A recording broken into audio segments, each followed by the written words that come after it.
कितना फायदा है आपका। शिव महापुराण की कथा में आने वालों का फायदा कितना है। पहला, इतने सारे शिव भक्तों का एक साथ दर्शन हो जाना, ये सबसे बड़ा फायदा। दूसरा, आप अपने घर पर बैठकर शिव महापुराण की कथा को सुनते टीवी पर, तो घर पर 2-4 लोग मिलकर श्री शिवाय नमस्तुभ्यम बोलते। अब आज भक्तों की अगर गिनती लगाई जाए तो लाखों में शिव भक्त यहाँ पर बैठे हुए,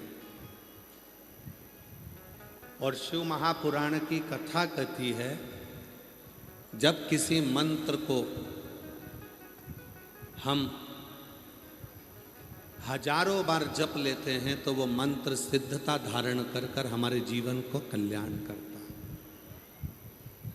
अब एक साथ लाखों शिव भक्त श्री शिवाय नमस्तुभ्यम जपते हैं, नमः शिवाय जपते हैं, ओम नमः शिवाय जपते हैं, तो वो मंत्र आपकी जिह्वा पर सिद्ध हो जाता है, और आप जब यहाँ से घर जाते हैं तो आपका कार्य सफल होना प्रारंभ हो जाता है।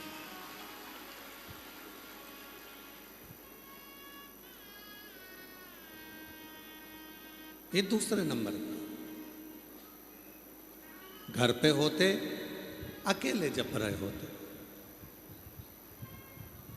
टीवी के सामने बैठे होते अकेले जप रहे होते, पर जब आप सामूहिक रूप से बैठे हो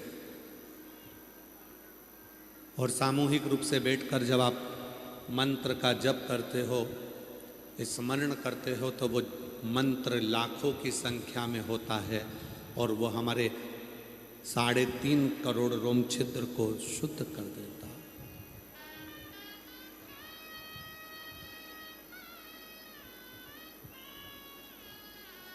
ये दूसरा फायदा है। तीसरा लाभ क्या है? जब आप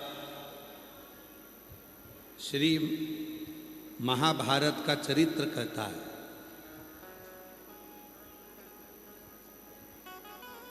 पांडवों ने एक यज्ञ रखा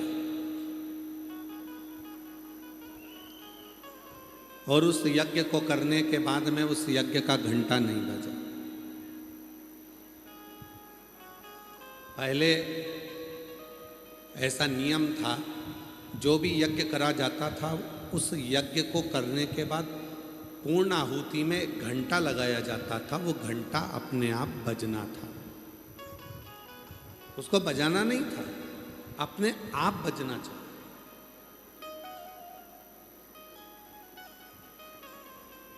पांडवों ने यज्ञ किया, घंटा नहीं बजा। पांडवों के मन में आया, क्या यज्ञ में कोई कमी रह गई है? हमने जो यज्ञ करा उसमें कोई कमी है क्या? तब ब्राह्मणों से, संतों से, यज्ञाचार्यों से मालूम करा कि कमी क्या है। तो किसी ने कहा यज्ञ 2 तरह का होता है, एक अग्नि में सांकल्य देना, दूसरा पूरे गांव को नगर भोज कराना, भंडारा कराना, भोजन कराना, और उस भोजन में कोई वंचित रह गया, कोई एक भोजन करने नहीं आया, इसलिए वो घंटा नहीं बजा, इसलिए वो घंटा नहीं बजा। पता करो कि इस नगर में कौन भूखा है। नगर में ढूंढने के लिए नकुल सहदेव गए, युधिष्ठिर, अर्जुन, भीम गए। एक संत छोटी सी झोपड़ी में बैठा हुआ था। अर्जुन ने जाकर हाथ जोड़कर कहा, महाराज क्या आपने भंडारे में भोजन कर लिया? कहा नहीं, मैं तुम्हारे यहाँ का भोजन नहीं कर सकता। क्यों नहीं कर सकते? मैं उसी के घर का भोजन करता हूं जिसके यहां पर 108 अश्वमेध यज्ञ हो चुके हैं।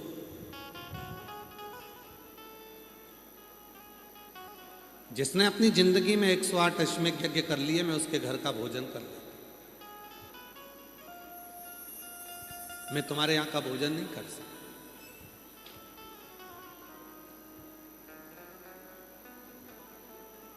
अर्जुन, तुमने अगर 108 अश्वमेध यज्ञ करे हो तो तुम मेरे को भोजन कराने ले जा सकते। नहीं, हमने नहीं। खबर पहुंची द्रौपदी के पास, और द्रौपदी पैदल पैदल, बिना पादुका के, बिना चप्पल के, बिना रथ पर बैठे, पैदल पैदल द्रौपदी संत के पास पहुंच गई। संत से कहा, बाबा चलो हमारे यहाँ चलकर भोजन करो, जिससे यज्ञ की पूर्णाहुति हो, घंटा बज जाए। संत ने कहा, नहीं, तुमने अगर 108 अश्वमेध यज्ञ करे हो तो मैं तुम्हारे यहाँ भोजन करूँगा। द्रौपदी ने हाथ में चावल लिया, जल लिया, संकल्प छोड़ने को तैयार हो गई कि मैंने 108 अश्वमेध यज्ञ करे हैं, तुम चलो, मैं तुम्हें भोजन कराती हूं। संत ने पूछा, तेरे पति ने 108 अश्वमेध यज्ञ नहीं करे तो तूने कैसे कर लिया?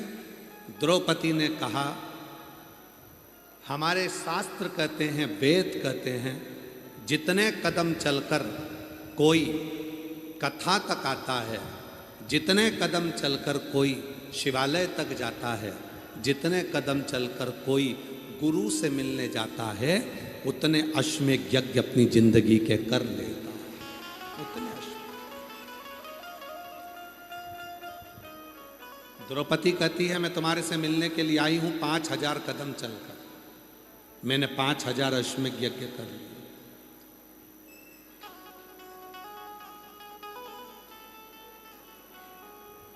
चलो भोजन करने। सन चल दिए।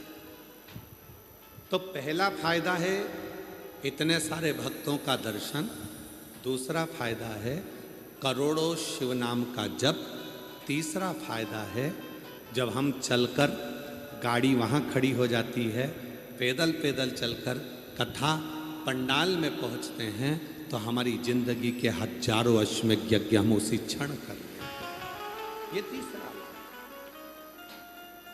शिव महापुराण की कथा सुनने के चौथा फायदा,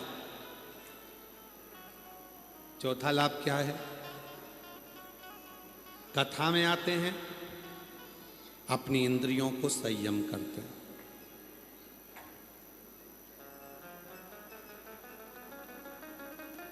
इतनी देर 2 बजे कथा चालू होगी, 10 बजे से जगह संभाल लेते हो।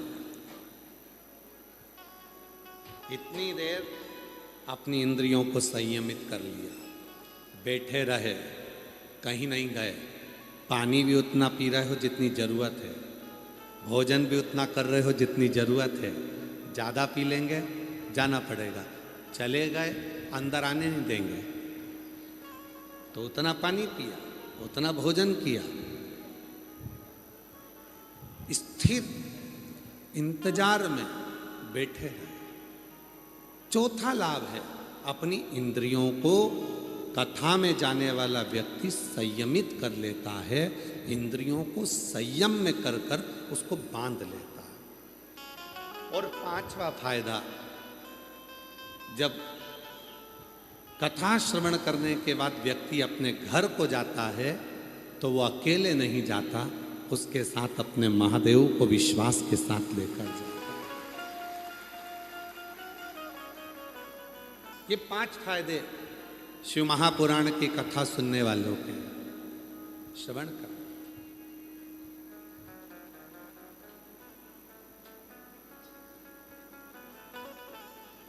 संगत कर अच्छे लोगों की, दवा मिल जाएगी सभी रोगों की। संगत कर अच्छे लोगों की दवा मिल जाएगी सभी रोगों की। तू जतन कर ले, मुक्ति का कोई तो जतन कर ले। रोज थोड़ा थोड़ा प्रभु का भजन कर ले, रोज थोड़ा थोड़ा प्रभु का भजन कर ले। ज्यादा नहीं करना है हमें ज्यादा भटकना नहीं है, हमें ज्यादा जहां वहां जाना नहीं है। हमें तो जितना मिल जाए, जितना प्राप्त हो, जो मिले, जिस भाव से मिले उसको ग्रहण करना।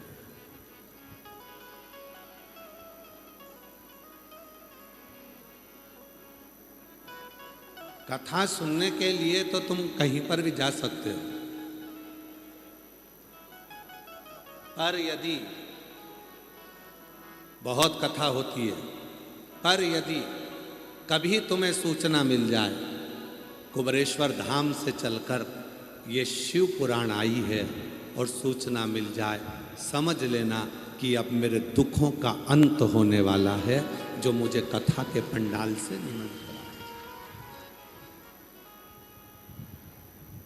जो मुझे कथा के पंडाल से निमंत्रण आया,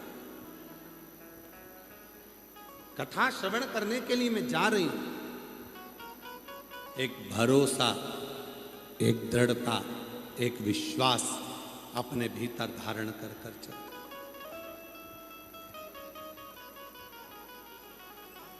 परिवार का मतलब मालूम है आप लोगों को? जम के तो बोलो, परिवार का मतलब मालूम है? परिवार का मतलब ये नहीं होता कि हम सब साथ रहते हैं। गुरुजी, हम 4 देवर जेठ हैं, सब साथ में रहते हैं। गुरुजी, हम 3 देवर जेठ हैं, सब साथ में रहते हैं। परिवार कहते हैं इसको। इसमें साथ में रहना कहते हैं। गुरुजी, हमारा पूरा परिवार साथ में रहता है, हमारा परिवार, इसको परिवार। केवल साथ में रहना परिवार नहीं है।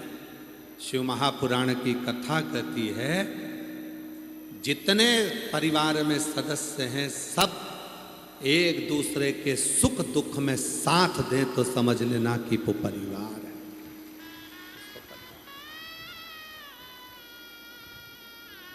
कितने भाई?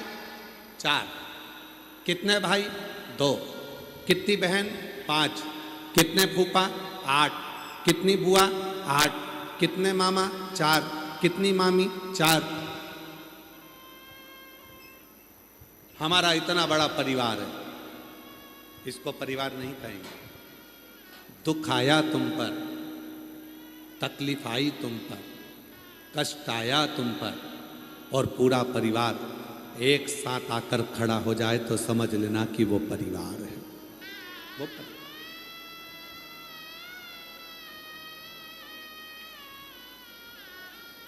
तो समझो कि परिवार है।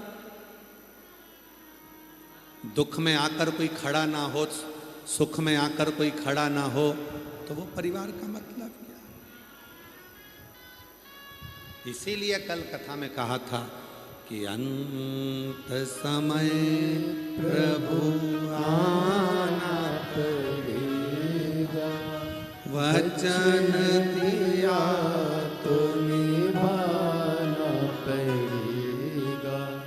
आए ना आए प्रभु कुटुंब कबीला, अंत समय प्रभु आना पड़ेगा, वचन दिया तो निभाना पड़ेगा।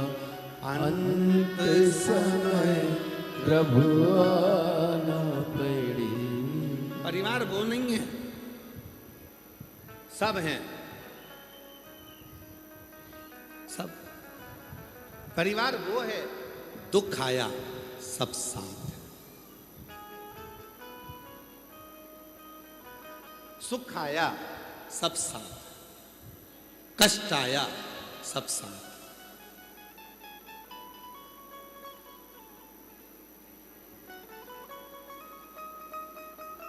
पाटिल साहब, बहुत अच्छा गांव है आपका दूधनाल। हम आपको साधुवाद देते हैं, जिस गांव के आप हैं आपको उसके लिए साधु।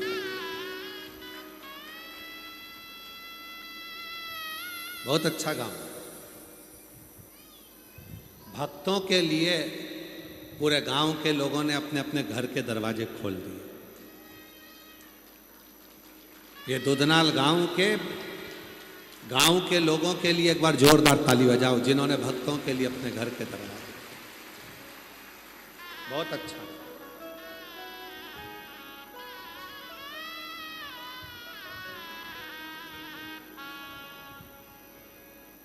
और हमको सूचना मिली पाटिल साहब की गांव के लिए आपका समर्पण बहुत रहता है, बहुत समर्पण। और हम भोलेनाथ जी से यही प्रार्थना करते हैं कि आपका समर्पण दूधनाल के लिए क्या, पूरे तालुका के लिए ऐसे ही बना रहना चाहिए।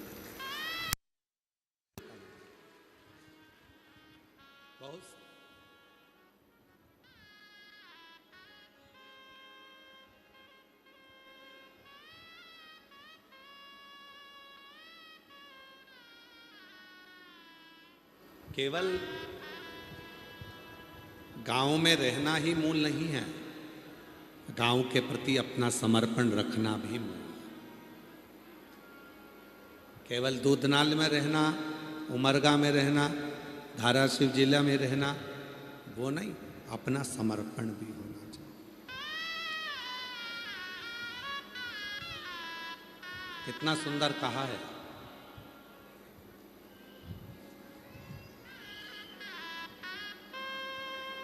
जिस गांव में तुम्हारा जन्म हुआ है, जिस भूमि पर तुम्हारा जन्म हुआ है, उसके प्रति थोड़ा सा कर्ज तुम्हारे माथे पर रहता है, और वो कर्ज को मिटाने का एक ही तरीका है कि उस गांव का विकास हो, उस गांव का विकास। और मैं श्री राजेंद्र आनंदराव जी पाटिल जी आपको धन्यवाद देता हूं कि इस दूधनाल गांव को जो नहीं भी जानते थे, नहीं पहचानते थे, उन्होंने अपने अपने गूगल पे सर्च किया कि सीहोर वाला बाबा आ रहा है, तो आखिर ये दूधनाल है कहाँ, कितने किलोमीटर दूर है। बोलो बोलो, सही है कि गलत है? कई लोग ऐसे होंगे जो इस गांव में कभी नहीं आए होंगे, पर उन्होंने सर्च कर कर देख कर कि आखिर है कहाँ, कहाँ दूधनाल है कहाँ। और लोग इसी को राष्ट्र के प्रति, इसी को अपने गांव के प्रति समर्पण कहते हैं। एक बार राजेंद्र पाटिल जी के लिए जोरदार ताली बजाकर उनके लिए साधु का बहुत बहुत साधु। इसी को समर्पण कर, समर्पण का भाव यही है। और आपसे भी निवेदन है, जितने शिव महापुराण की कथा को श्रवण करने के लिए आप दूर दूर से आए हैं, आप लोगों से निवेदन है, बन सके अपने गांव के बच्चों को अच्छी शिक्षा दीजिए, अच्छी चिकित्सा दीजिए।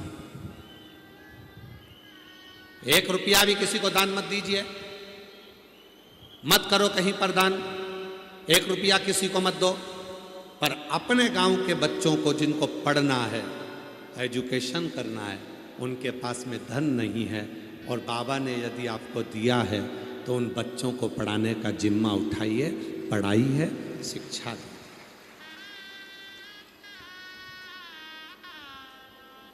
अच्छी शिक्षा दो, अच्छी चिकित्सा दो।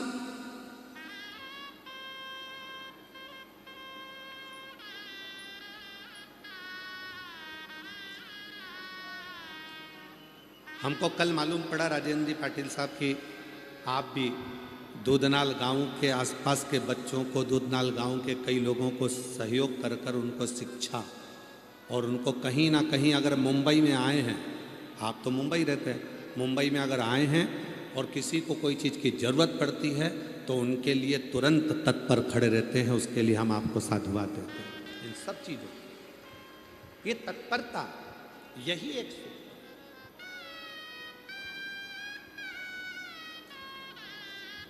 इसी को श्रेष्ठता कहते हैं।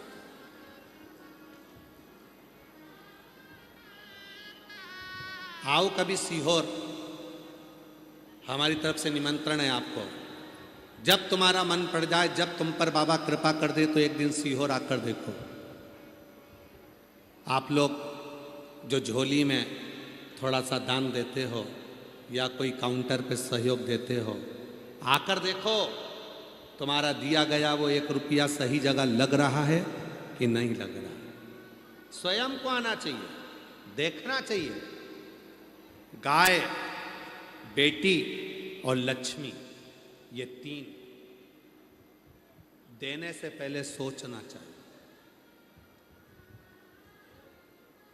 गौ माता को देने से पहले सोचो, लक्ष्मी को देने से पहले सोचो और बेटी को देने से पहले सोचो। गाय, ऐसे ब्राह्मण को मत दे देना कि वो दूध के चक्कर में लेकर जाए, बाद में दूध देना बंद कर दे तो वो किसी को बेच दे। फिर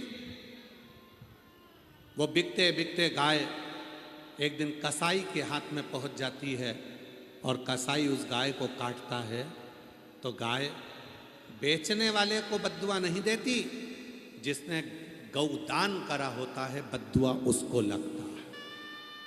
इसलिए गाय ऐसे को मत देना जो गौ माता का सम्मान न कर सका।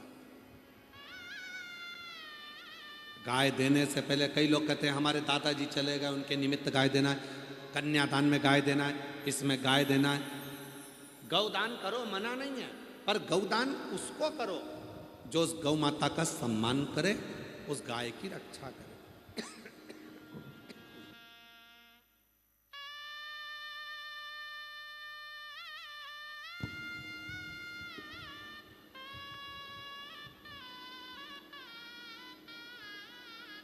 जो गौ माता का सम्मान करे, गाय की रक्षा करे। लक्ष्मी दो, पैसा दो, पर ऐसे भिखारी के कटोरे में, ऐसे भिक्षुक के कटोरे में पैसा मत देना कि तुम्हारे पैसे को ले जाकर शाम को मदिरा में लगा दे, जुए में लगा दे, मांसाहार में लगा दे, वैश्यावृत्ति में लगा दे।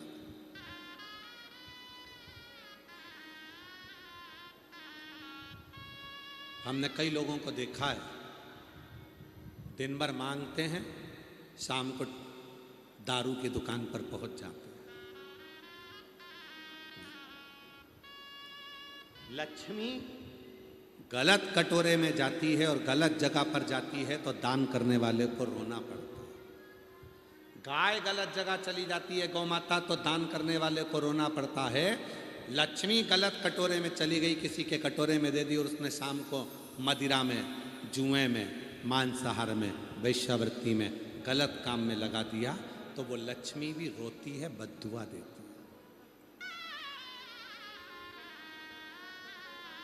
देने से पहले विचार करो,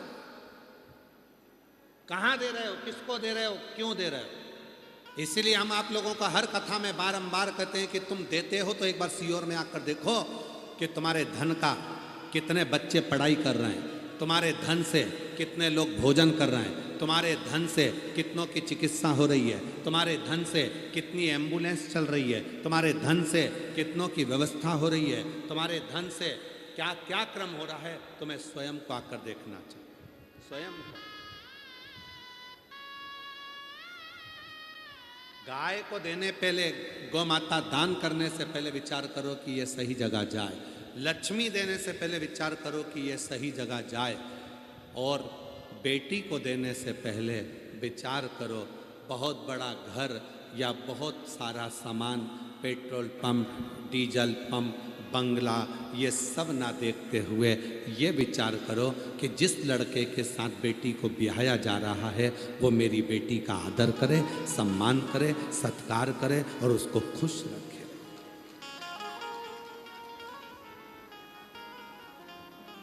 बेटी को दुख होता है तो माँ बाप को रोना पड़ता है, गौदान करने वाले को रोना पड़ता है अगर गाय सही जगह पर सेवा नहीं हो तो, लक्ष्मी दान करने वाले को रोना पड़ता है अगर लक्ष्मी सही जगह ना पहुंचे तो, और बेटी का दान करने वाले को, कन्या दान करने वाले को भी रोना पड़ता है अगर बेटी सही जगह ना पहुंचे। देने से पहले विचार करिए, देने से पहले विचार करो कि सही जगह जा रही है कि नहीं जा रही। फिर निवेदन है मेरी जीजियों, करवद्ध निवेदन करूं आपसे, बड़ा बंगला मत देखना, बड़ी गाड़ी मत देखना, अगर बेटी को देना है तो बड़ा दिल देखना जिसमें तुम्हारी बेटी अच्छे से रह सके,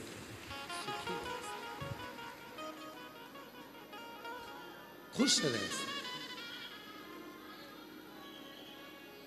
अब बंगला तो बड़ा देख लिया, गाड़ी बड़ी देख ली, पेट्रोल पंप देख लिया, जमीन देख ली, और मालूम पड़े जिससे शादी करी थी वो लड़का रात को 1-1, 2-2 बजे नशे में धुत होकर घर में आ रहा है, तो फिर वो मतलब क्या मतलब? क्या करेगी बेटी उस धन का? क्या करेगी बेटी उस संपदा का? जब भी बेटी अगर कुछ बोलना चाहती है तो वो लड़का चिल्ला कर बात करता है, गुस्से में बात करता है, चिढ़ कर बात करता है। क्या करेगी उस धन का? क्या चाहती है बेटी? मेरे पापा ने मुझे प्रेम किया, मेरी आई ने मुझे प्रेम किया, बस कुछ मत दो, कम से कम प्रेम से 2 शब्द तो बोल लो। पर जब जब बात करती हूं तब तब चिढ़कर बोलते हो, तो बेटी का भी दिल का छोड़ हृदय। ये जितनी मेरी जीजियां बैठी हैं, जितने मेरे जीजा बैठे हैं, जितनी मेरी बेटियां बैठी हैं, बेटा बैठे हैं, जितनी मेरी माताएं, बुजुर्ग माँ बाप जितने बैठे हैं, हम सब से निवेदन करते हैं, आदर के शब्द अपनी वाणी में लेकर। आज के जमाने में शुगर की बीमारी बहुत ज्यादा फैल रही है, हर व्यक्ति को शुगर की बीमारी है, कोई की शुगर ऊपर जा रही है, कोई की शुगर नीचे जा रही है। ये शुगर की बीमारी आने का कारण केवल इतना सा है, पहले के लोगों को शुगर की बीमारी नहीं होती थी, तिरुपति जाते थे, लड्डू खाते थे शक्कर का, इतना बड़ा बड़ा लड्डू 2-2, 4-4 खा जाते थे तो शुगर की बीमारी नहीं होती थी।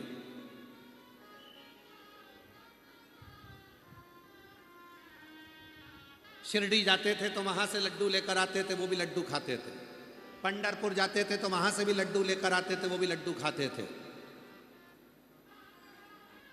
तीर्थ करने जाते थे तो वहां से भी लड्डू लाते थे, वो भी लड्डू खाते थे। रामेश्वरम, काशी, सब दूर से लड्डू लाते थे, खाते थे, शुगर की बीमारी नहीं होती थी। अभी अभी शुगर की बीमारी हो रही है।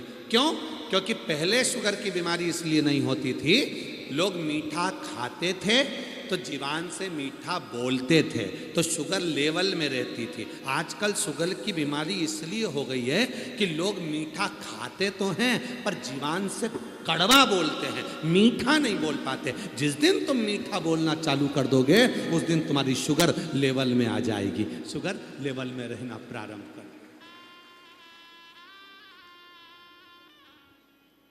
डॉक्टर से जाकर पूछो शुगर की बीमारी क्यों होती है।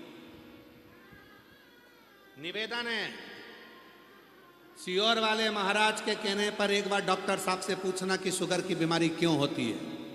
डॉक्टर कह देंगे अधिक टेंशन ले रहे हो, अंदर अंदर थोड़ा ना कुछ रख रहे हो, भूखे रह रहे हो, चिंता में रह रहे हो, टेंशन ले रहे हो, इसलिए शुगर की बीमारी हो रही है।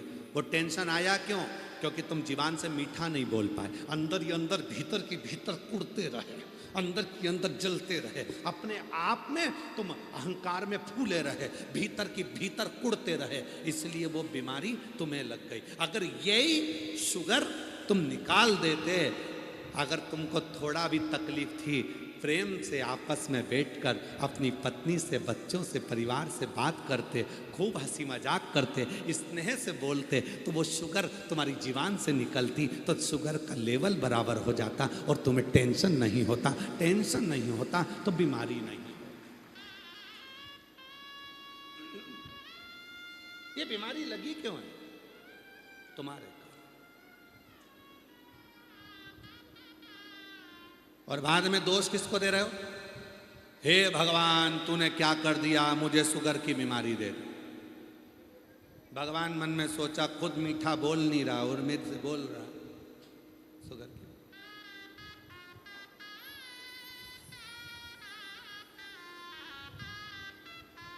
अच्छा बोल, श्रेष्ठ बोल।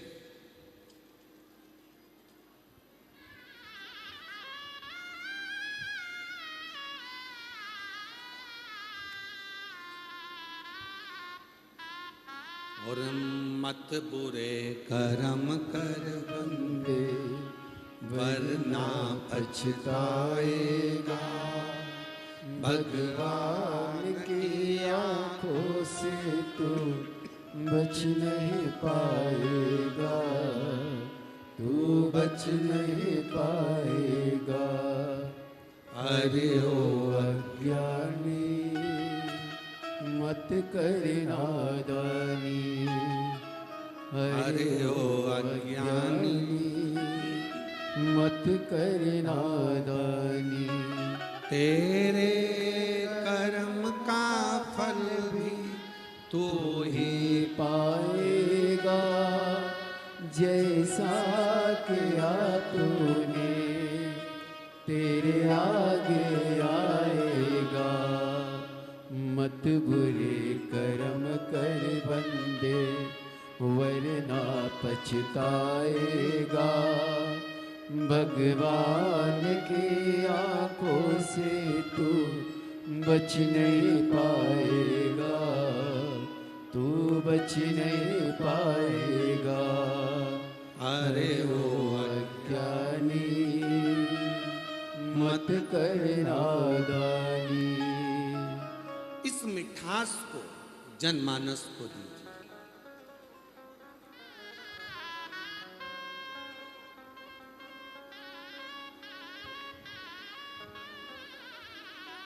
सीखो मेरे भोले बाबा से।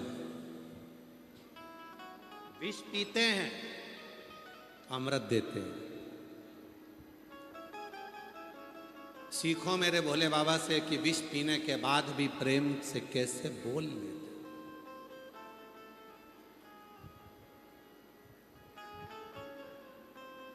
कंठ में विष भरा,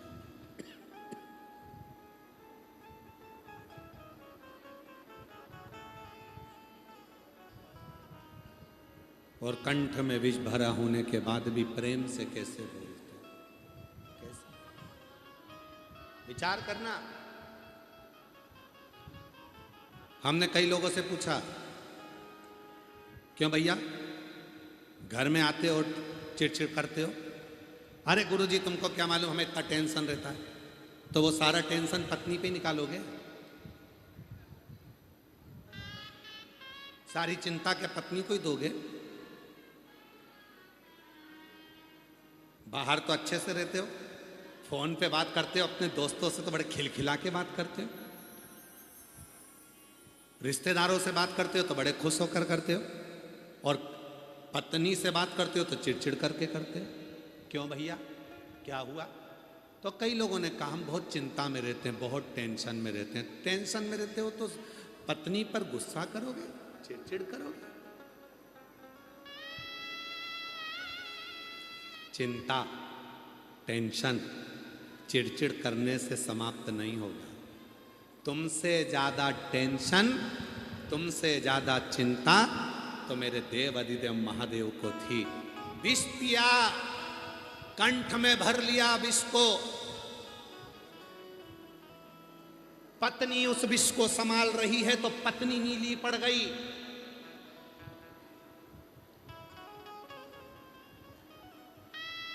कंठ में विष, इतना कंठ में विष भरा है, ऊपर से धतूरा कांटे वाला शरीर पे पड़ा है। धतूरा, इतना विष।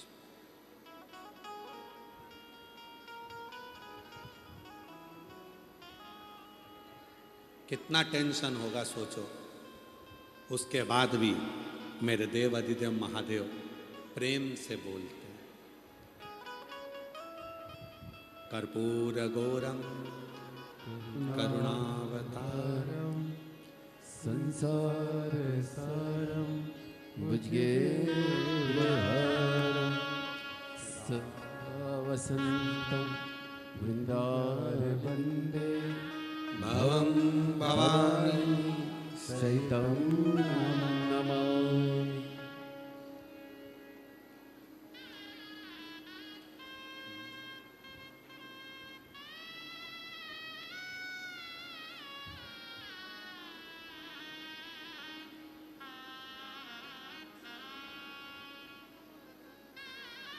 शांत, एकदम शांत, कोई आडंबर नहीं, कोई क्लेश नहीं। एक बार नंदी ने पूछ लिया था भोलेनाथ जी से, तुम्हारे कंठ में विष भरा है, तकलीफ हो रही होगी, फिर भी इतने प्रेम से तुम सबसे कैसे मिल लेते हो? शिव कहते हैं, अपने दर्द को, अपने दुख को किसी को कह भी दूंगा तो वो मेरा दुख थोड़ी ना आधा कर देगा। पत्नी पर आकर तुम चिड़चिड़ कर भी दोगे, घर पर अपनी धर्म पत्नी से तुम गुस्से में आकर बोल भी लोगे, तो क्या तुम्हारा टेंशन आधा हो जाएगा? जम के बोलो रे भाई, हो जाएगा क्या? नहीं हो सकता। जब पत्नी को बोलने पर भी तुम्हारा टेंशन आधा नहीं हो सकता, भाई को बोलने पर भी तुम्हारा टेंशन आधा नहीं हो सकता, रिश्तेदारों को बोलने पर भी तुम्हारा टेंशन आधा नहीं हो सकता, तो तुम अपने टेंशन को जगत में क्यों कहो? कितना सुंदर कहा है। हो सके तो अपने अड़ोसी पड़ोसी को भी बोलना ये वाली बात। कौन सी? सोना घर से जाए, आभूषण घर से जाए, चलेगा। कपड़े घर से जाएं, चलेगा। बर्तन घर से जाएं, चलेगा, पर घर की बात घर से जाए ये कभी नहीं चलेगा।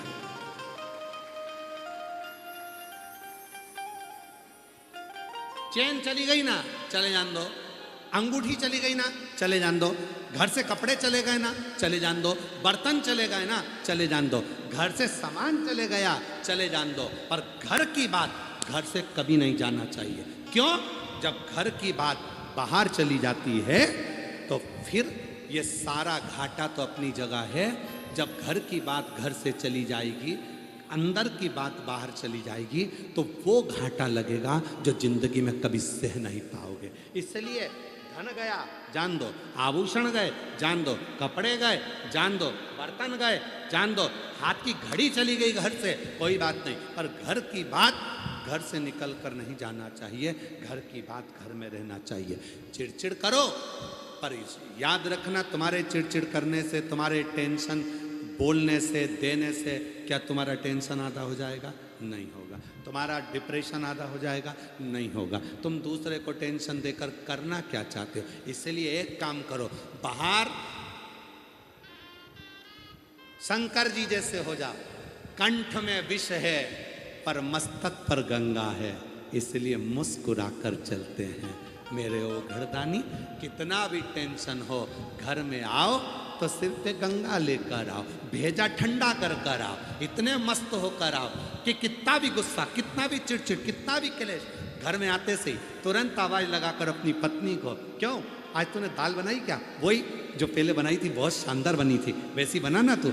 बच्चों के साथ इधर आओ रे, आओ मेरी गोदी में बैठो, इधर आओ, बच्चों के साथ गेम खेलो, थोड़ा एंजॉय करो, हंसी मजाक करो।